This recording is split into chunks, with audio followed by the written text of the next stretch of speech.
Okay, और एक और हेडलाइन, आज कोई एक्सपायरी नहीं है क्योंकि अब मंथली एक्सपायरी है। अब तो मंडे को ही हो गए।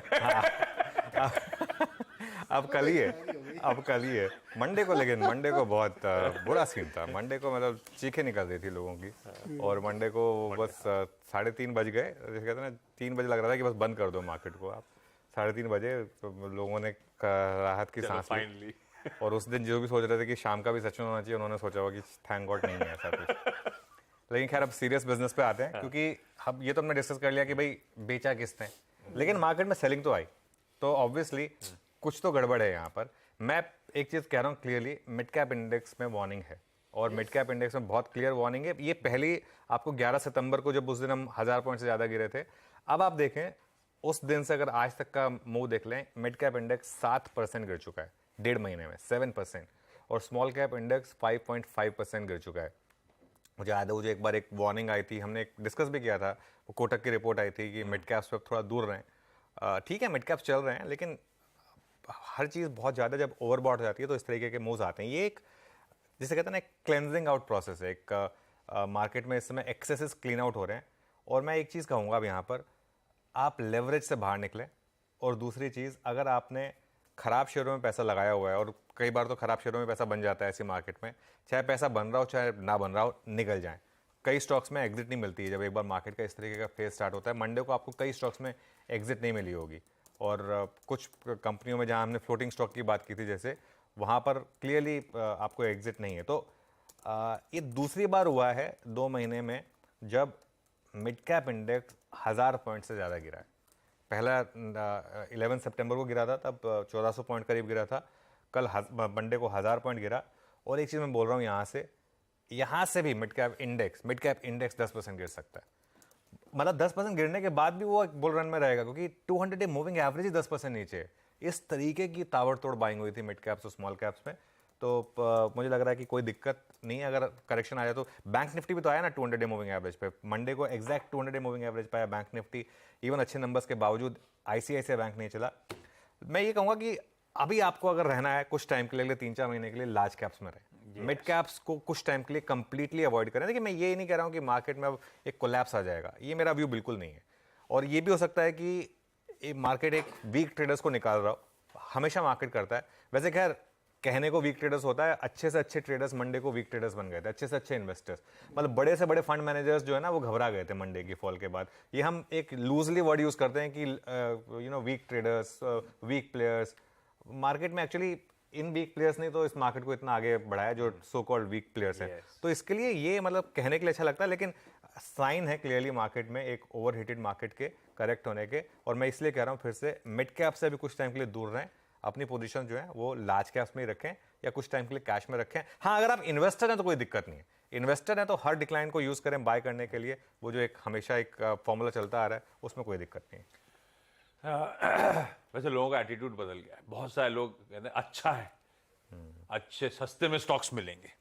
आजकल लोग का एटीट्यूड ये हो गया है, जब मार्केट की पिटाई होती है, बहुत बढ़िया एटीट्यूड है, पर अच्छे क्वालिटी के ही स्टॉक्स पे ध्यान रखिएगा, बेहतर मौके शायद बाजार दे। खैर, ये तो कहानी है ब्रॉडली। आज के संकेतों पे आता हूं, और आज थोड़ा सा अलग है। आज एशिया दिखाऊंगा तो फायदा नहीं होगा, क्योंकि हम कल छुट्टी एंजॉय कर रहे थे, तो हमें 2 दिन के क्यूज डाइजेस्ट करने हैं, तो उसको पिक्चर पे रख देता हूं। वो एडजस्टमेंट कहता है कि हम शायद 40-41 अंक हल्की मजबूती के साथ 1/4% ऊपर खुलेंगे। गिफ्ट निफ्टी के संकेत है, ये एडजस्टेड है मंडे की निफ्टी फ्यूचर की क्लोज के साथ। हुआ क्या, जब हम मंडे को बंद हुए थे तो उस समय यूएस के फ्यूचर्स थे पेन में, 2/3 से 1% दबाव था। पर यूएस में मंडे को जब एक्चुअल सेशन हुआ तो वो रिकवर कर गए, और इनफैक्ट नैस्डैक इन ग्रीन बंद हुआ था। और उसके बाद कल का सेशन आपकी स्क्रीन पर आ गया। कल फिर मजबूती थी यूएस में, 2/3 से 1% के बीच तीनों बेंचमार्क्स उछल रहे थे। और आज सुबह के फ्यूचर्स फिर मिले जुले हैं, ना गिर रहे हैं ना चढ़ रहे हैं, कुछ गिरा है तो कोई चढ़ रहा है। डाउ हरे में, नैस्डैक लाल में है। तो मोटा मोटी समीकरण सुधरे। तब और अब प्लीज रखिएगा स्क्रीन पे, डाउ देखूं, नैस्डैक देखूं, एसएनपी देखूं, जहां छोड़े थे उसके ऊपर ही मिले आज सुबह। मूड किसने बिगाड़ा था मंडे को, ट्रिगर पॉइंट बना था वो बॉन्ड यील्ड्स 5% के ऊपर इंचअप कर गई थी जब हम लोग कामकाज करते, यूएस से इंडिकेशन वो आए थे। वहीं से प्रॉफिट टेकिंग की शुरुआत हो गई थी, या जो भी कह लिए पिटाई की शुरुआत हो गई। थी। वो बॉन्ड यील्ड्स कंफर्ट में आए, कूल ऑफ हो गए जहां छोड़े थे उसके बीच में, आज के बीच में कच्चा तेल जो था जहां पे $4 कूल ऑफ करके मिल रहा है, तो हैंड ओवर तो है छुट्टी के बाद ठीक ठाक, पर फिर भी अगर गिफ्ट निफ्टी अच्छा रिएक्ट नहीं कर रहा है तो दिक्कत कुछ और है भाई। 1/4% चल रहा है। ऐसे में समझ लिया जाए ग्लोबल मूड बॉल इन 2 दिनों का रहा कैसे, कैसे रीड करूं ये सब वेरिएबल जो बदल रहे हैं, कितना भरोसा करूं इन पर। Good morning. गुड मॉर्निंग आशीष। और एक्चुअली हिम्मत चाहिए मार्केट को पलटाने के लिए, और वो हमको दिन में देखना कि अगर लोगों ने फिर से जोश किया, वो शॉर्ट कवरिंग हो या लोअर लेवल पे कोई फ्रेश बाइंग करने आए, जो भी है उसके लिए बहुत हिम्मत चाहिए मंडे की तोड़फोड़ के बाद। तो यूएस में अगर आप देखें तो पिछले 2 दिन के क्यूज में कोई बहुत बड़ा बदलाव नहीं। मैंने सोमवार को भी सुबह यही कहा था कि पिच ग्रीन है, मतलब वीक विकेट पे आप खड़े हैं, कोई गलतफहमी मत रखिएगा। कोई बदलाव नहीं हुआ यूएस में, कोई मटेरियल चेंज नहीं हुआ है। ये मार्केट है तो ऊपर नीचे होगा ही, थोड़ा सा टेक्निकली बाउंस ऊपर आया। उसका कारण ये था कि रिजल्ट सीजन वहाँ चल रहा है, जैसे हमारे यहाँ चल रहा है, और बहुत अच्छे रिजल्ट आ रहे हैं। केवल एक माइक्रोसॉफ्ट का क्लाउड बिजनेस छोड़ दें, बाकी सब के रिजल्ट अच्छे आए, काफ़ी बढ़िया। इवन कोका कोला जो सबसे वीक था पेप्सी के कंपैरिजन में, उसके भी अच्छे रिजल्ट आए, तो उसने भी वहाँ पे मूव दिखाया। तो इसलिए आप देखिए वहाँ पे स्टॉक आफ्टर आवर्स में सब में एक तेज़ी में, तो उसने जैकअप किया है और इसीलिए मार्केट में वहाँ पे तेज़ी निकल के आई है। सपोर्ट इस मार्केट को कहाँ से मिला? 2 चीज़ों से। बॉन्ड यील्ड थोड़ी नरम पड़ी और क्रूड थोड़ा नरम पड़ा। इसके पीछे कारण ये है कि जो युद्ध चल रहा है उसमें से वॉर रिस्क प्रीमियम थोड़ा कम हुआ, क्योंकि एस्केलेशन रुका हुआ है अभी, क्योंकि वो गजा में ऐड पहुंचानी, तो सब लोग दबाव डालने के अभी आप ग्राउंड इन्फ्लेट मत करिए, ये सब चल रहा है। लेकिन तनाव वहाँ पे है, वहाँ पे कुछ भी नहीं बदला है, वहाँ पे भी नहीं कुछ बदला है, केवल आप टाइम बाई कर रहे हैं। तो मैं ये कह रहा हूँ कि ग्लोबल क्यूज अगर आप आज देखना चाहते हैं तो आप ये मान के चलिए कि जैसे मंडे मॉर्निंग के थे, फ्राइडे मॉर्निंग के थे, वैसे ही आज भी हैं। लेकिन मार्केट अपने स्वभाव के हिसाब से ऊपर नीचे होता है, इसलिए आपको 2 दिन में थोड़ी थोड़ी चीज़ें ऊपर दिख रही। क्योंकि इसका इंडिकेशन देखिए, डॉलर इंडेक्स 1 पॉइंट नीचे नहीं आया, बॉन्ड यील्ड थोड़ी सी नीचे आई है, लेकिन इधर जापान का येन 150 पे पहुंच गया है, 150 to $1। तो ये सब बहुत अच्छे संकेत नहीं है। इसलिए मैं कह रहा हूँ कि फंडामेंटल कोई बदलाव नहीं है, टेक्निकली थोड़ा बहुत चेंज हुआ है, तो उसका फ़ायदा अगर हम यहाँ पे ले सके, उसके लिए जिगर चाहिए कि आप शॉर्ट कवरिंग करके दिखाएं। कुछ फंडामेंटली बदला नहीं है अभी तो। एक अच्छा, कल मेरे ख्याल से एक स्पीच लाइंड अप है पॉवेल साहब की, उसके बाद तो खैर अगले हफ्ते पॉलिसी आउटकम सामने आ ही जाएगा। देखते हैं क्या करता है फेड, कैसे संभालेगा वो चीज़ जो उसके हाथ में ही नहीं है क्योंकि जो इश्यूज हैं वो मॉनेटरी नहीं, वो फिस्कल हैं, जो यूएस में यील्ड्स को इंचअप करा रहे हैं। खैर देखते हैं, 25 बेसिस पॉइंट या स्टेटस को, वो अलग कहानी पर वो मंडे की तगड़ी पिटाई के बाद समीकरण कैसे खड़े हुए हैं, जब सब ने खरीदा तो सेटअप दरअसल है कैसा, वो समझ लिया जाए पहले, उसके बाद आता हूं निफ्टी बैंक के अप्रोच पे क्या हुआ है। देखिए, उससे पहले मैं एक चीज़ और कहूँगा, वो ग्लोबल क्यूज से रिलेटेड मुझे एक समहाउ फीलिंग आ रही है कि मार्केट में एक डर है कि ये जो अब वेस्ट एशिया में हो रहा है, हाँ, ये गजा तक नहीं रहने वाला है, हाँ, गजा पैलेस्टाइन तक नहीं रहने वाला है। एक कुछ ना कुछ मार्केट को ये रिस्क लग रहा है कि जिस तरीके से यूएस और यूके दोनों ने मतलब एकदम, इवन अब जो हॉस्पिटल में वो हुआ था उसके बाद एक क्लियर एक व्यू ले लिया है कि इजराइल के सपोर्ट में कोई थर्ड पार्टी है, कोई थर्ड पार्टी है जिसने ये किया है। एक कहीं ना कहीं एक मुझे लग रहा है कि एक लार्जर इम्प्लीकेशन निकल के आ रहा है कि अब चाहे वो ईरान हो या कोई भी हो, एक कॉन्फ्लिक्ट ये बढ़ने वाला है। ये सिर्फ यहाँ तक रिस्ट्रिक्ट नहीं रहेगा, ये एक मार्केट को लग रहा है, क्योंकि अगर ये यहीं तक का कॉन्फ्लिक्ट होता है ना तो मार्केट अब तक उभर चुका होता, ग्लोबल मार्केट भी। जिस तरीके से मंडे को एक थोड़ा सा मार्केट में पैनिक फैल रहा था, वो मुझे लग रहा है कि एक रिस्क फैक्टर ओपन हो रहा है वो, और ये एक मार्केट को टेंटर हुक्स पे रखेगा कुछ टाइम के लिए, एक अच्छी बाइंग अपॉर्चुनिटी प्रोवाइड करेगा अगर आप एक लॉन्ग टर्म इन्वेस्टर हैं। मैं तो खुद कह रहा हूँ, हर 200 पॉइंट की निफ्टी डिक्लाइन पर आप अपनी SIP और बढ़ा दीजिए। यहाँ से अगले 4-5 महीने अगर मार्केट और गिरता है तो और 200 पॉइंट की SI मतलब डिक्लाइन पर SIP बढ़ा दीजिए, ये एक व्यू है। खैर अब मैं आता हूँ सेटअप पे। सेटअप हमने मोर और लेस बेसिक तो डिस्कस कर ही लिया था शो के स्टार्ट में। आंकड़े रख लेते हैं आपकी स्क्रीन पर। DIIs ने बाय किया और बिल्कुल दशहरे से पहले, वो नेम था शायद 1111 करोड़ बाय किया उन्होंने, और FIs ने सेल किया 252 करोड़ का, सॉरी FIs ने बाय किया 252 करोड़ का, तो कोई दिक्कत नहीं है यहाँ पर। और अगर आप इवन बार्स देखेंगे तो फाइनली थोड़ी सी बाइंग तो आई। दूसरी चीज, इंडेक्स फ्यूचर्स में एफआईज ने सेल किया इंडेक्स फ्यूचर्स में, उसमें मैं आता हूं क्यों सेल किया।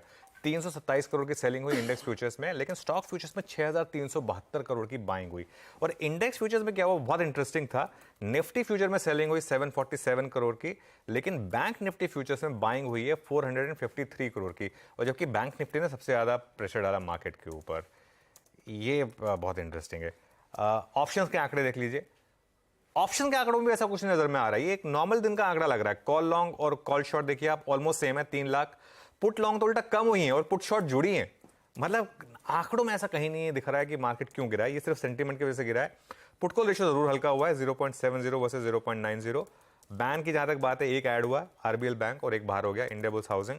सेटअप जो है अभी देखने का कोई मतलब नहीं है, क्योंकि सेटअप से कोई हमको क्लू मिल नहीं रहा है। हम देखेंगे कि मार्केट आज रिकवरी सस्टेन कर रहा है नहीं कर रहा। नॉर्मली रिकवरी सस्टेन नहीं करती है पहली रिकवरी इतनी बड़ी डिक्लाइन के बाद, लेकिन मार्केट को मैसेज देने देते हैं, फिर उसके बाद बात करते हैं। ठीक बात, देखते हैं मार्केट का मैसेज क्या रहता है, खुलने के बाद क्या बिहेव करता है बाजार, कैसे वो लार्ज कैप्स बिहेव करते हैं। निफ्टी स्क्रीन पे लिखिएगा, शुरुआती घंटा भर बिल्कुल फ्लैट लाइन के आसपास मंडे को, उसके बाद पता नहीं क्या हुआ, वो प्रेशर माउंट होता चला गया और आखिरी का आधा पौन घंटा तो बहुत दिक्कत भरा, सारे इंपॉर्टेंट स्तर टूटते चले गए, 19,300 के नीचे का क्लोज हमें मिला। इस तरह का पैनिक क्रीप इन हुआ। तो ऐसे में अब निफ्टी, आपने कहा वो हमारा एक क्रूशियल लेवल 2-3 पॉइंट से बचा, उसकी क्या अहमियत और निफ्टी में क्या वॉच आउट करूं, कैसे अप्रोच करूं? उसकी अहमियत 19,255 की 1 सितंबर का लो और सितंबर सीरीज का भी लो था वो। उसके बाद हमने सितंबर में कच्ची सीरीज देखी थी, अक्टूबर में भी ठीक ठाक व्यूज बन रहे थे, लेकिन हमने अक्टूबर के लो ब्रीच किए 19,333 के। तो अब सितंबर लो जो है ये डिफेंड करना जरूरी है। वैसे रिस्क है मार्केट में इस लेवल का ब्रेक होने का, हालांकि आज थोड़ा सा रिलीफ है बॉन्ड यील्ड से, क्रूड से, तो हो सकता है कि एक बार के लिए बच जाए, लेकिन 19,255 सितंबर सीरीज का लो अब ये सबसे अहम सपोर्ट है आपका। ऑप्शंस के हिसाब से देख रहे हैं तो एक और सपोर्ट अगर आपको सिर्फ डिस्कस करना है तो 19,140। वो इसलिए कई बार क्या होता है, एक बार के लिए मार्केट इंट्राडे में भले ही ब्रीच कर दे 19,255, क्लोजिंग में ना करे, ये भी पॉसिबल है। इसके लिए एक और सपोर्ट लिया हमने 19,140। लेकिन मैं ये कहूँगा कि आज ये जो पहली रैली आएगी ना, इसमें तो सेलिंग आ जाएगी। हर कोई वेट कर रहा होगा कि बस रैली आए और मैं निकलूँ फ्राइडे की मंडे की उस बड़ी डिक्लाइन के, वो छुट्टी के बाद फ्राइडे ही याद आता है, मंडे की डिक्लाइन के बाद तो हर कोई वेट कर रहा होगा कि बस वो निकले वहाँ से। और देखिए रेजिस्टेंस का आएगी, पहली रेजिस्टेंस आएगी 19,432 पर, जो मंडे के जो लास्ट 3 PM मूव का जो ब्रेकडाउन पॉइंट था, 230 का ब्रेकडाउन पॉइंट था 19,432, और बड़ा रेजिस्टेंस है 19,520। वो तो अब क्रॉस होगा नहीं आसानी से, वो आपका ऑप्शंस का जोन है 19,520।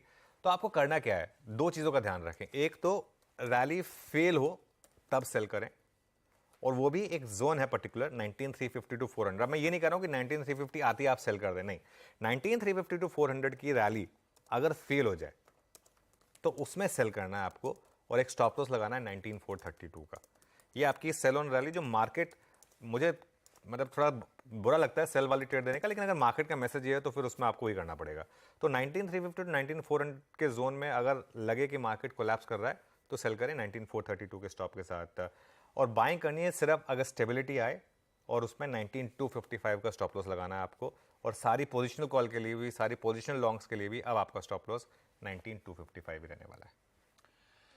19,255 ये है अहम लेवल। खैर, खुलने दीजिए बाजार, थोड़े से समीकरण जो ईज ऑफ हुए हैं, कंफर्ट में आ रहे हैं, उससे हम क्या पॉजिटिव रिएक्ट करते नहीं करते हैं, स्क्रीन पे होंगे और बातचीत होती रहेगी आपसे, कैसे स्ट्रैटेजी बनानी है, कैसा मूड माहौल दिख रहा है, उस पर होगा डिटेल में फोकस। निफ्टी बैंक लार्जली बेहतर कर रहा था, किसी आईसीआईसी बैंक के नंबर्स, कोई HDFC bank largely hold on कर रहा था, पूरा सेशन ऐसे ही चला। जब निफ्टी प्रेशर में आ रहा था तो भी निफ्टी बैंक बेहतर शेड पे था, पर जाते जाते सब गड़बड़ा गया मामला। खैर, इस तरह का प्रेशर था, इस तरह का ब्रॉडर मार्केट का डिक्लाइन था कि किसी भी पॉकेट का टिक पाना बहुत मुश्किल था। निफ्टी बैंक में वही हुआ, इवेंचुअली 600 पॉइंट के आसपास का दबाव मंडे को बना है। आज दिन सुधरेगा तो मैं होप कर रहा था कि अच्छे अच्छे नंबर्स पे शायद कुछ रिएक्ट करें। मंडे को तो मौका दिया नहीं बाजार ने, लेकिन क्या करें निफ्टी बैंक में। देखिए मेरे ख्याल से आज थोड़ा आईसीआईसीआई बैंक चलना चाहिए वैसे, क्योंकि मंडे को तो पूरा का पूरा सिर्फ उसी वजह से कोलैप्स हुआ था। बड़ा नंबर्स अच्छे थे, कोई दिक्कत नहीं थी, पूरे दिन तो ग्रीन में ही था, लास्ट में वो भी कोलैप्स हो गया था। खैर बैंक निफ्टी 43,194 के 200 डे मूविंग एवरेज के नीचे बंद हुआ। अच्छा, ये चीज़ हमने लगातार डिस्कस की थी कि बैंक निफ्टी जा रहा है 200 डे मूविंग एवरेज पे, एक बार तो जाएगा, एक बार तो टेस्ट करेगा वो। उसने वो कर लिया मंडे को 43,194, ऑलमोस्ट वहीं बंद हुए हम। वैसे लो तो उससे भी काफ़ी नीचे था, लेकिन चलो ठीक है, बंद हुए हम 200 डे मूविंग एवरेज पर ही। अब यहाँ पर देखिए प्रॉब्लम क्या है बैंक निफ्टी में। बैंक निफ्टी में रेजिस्टेंसेस जो है वो सीधा पहली आती है 43,519 पर, जहाँ से हमने मंडे को कोलैप्स दिखाया, और दूसरी रेजिस्टेंस 43,831 जो कि आपका मंडे का हाई था। अगेन सेम स्ट्रैटेजी है, रैली फेल होती हुई दिखे तो एक सेल करें, और उस सेल कॉल में स्टॉप लॉस होगा आपका 43,519 का। थोड़ा बड़ा है स्टॉप लॉस, लेकिन इतना गिरा था बैंक निफ्टी 600 पॉइंट, तो 300 पॉइंट तो रिकवर कर सकता है एक बार के लिए। क्रूड भी नीचे आया तो उसकी वजह से थोड़ा तो इम्पैक्ट आ सकता है यहाँ पर। और पहला सपोर्ट है आपका 43,000 पर ऑप्शंस के हिसाब से, और बड़ा सपोर्ट है 42,600 पर, वो जो मई का लो था उसके हिसाब से। स्टेबिलिटी आए तभी बाय करना, सिर्फ 43,000 के स्टॉप के साथ। एक और चीज़ बोल रहा हूँ मैं, अगर आपने पिछली रैली मिस कर दी, या अगर आपने अब तक अपनी SIP स्टार्ट नहीं की हैं, या आपने अगर एक अब तक लॉन्ग टर्म के हिसाब से इन्वेस्ट नहीं किया है, ये जो फेज़ है ये आपको एक और फेज़ दे रहा है बाय करने का। और घबराना नहीं है इसमें, ये चीज़ें चलती रहती है मार्केट में। इक्विटी मार्केट का काम ही यही है, इक्विटी मार्केट कभी वन लाइन में नहीं चलती है। फिक्स डिपॉजिट छोड़ना है आपको, फिक्स डिपॉजिट में तो आपको पता है कि आपको इतना इंटरेस्ट मिलेगा, इतना ही मिलेगा, ना अप ना डाउन, इतना ही पैसा आपको पता होता है कि जिस दिन मैंने फिक्स डिपॉजिट किए 18 महीने बाद या 21 महीने बाद मुझे इतना पैसा मिलेगा। निफ्टी के केस में आपको 18 महीने बाद या 21 महीने बाद कितना पैसा मिलेगा ये कहना मुश्किल है, लेकिन 18 साल बाद या 20 साल बाद कितना पैसा मिलेगा ये मैं आपको बता सकता हूं। यहां से आप कंपाउंड कर लीजिए अपने पैसे को 16% 20 साल के हिसाब से, लेकिन उस बीच में एग्जैक्ट 3 साल बाद कितना होगा, 3 महीने बाद कितना होगा, ये कोई नहीं कह पाएगा। तो इसके लिए अगर आपने पिछली रैली मिस की है तो ये आपको अपॉर्चुनिटी मिल रही है यहाँ पर अच्छे स्टॉक्स में एक SIPs वापस स्टार्ट करने के लिए। ये तो खैर अच्छे मौके लंबी अवधि में निवेश करने के। आज स्पेसिफिक स्ट्रैटेजी आप लोग की स्क्रीन पर है। निफ्टी बैंक का हमारा आज का अप्रोच।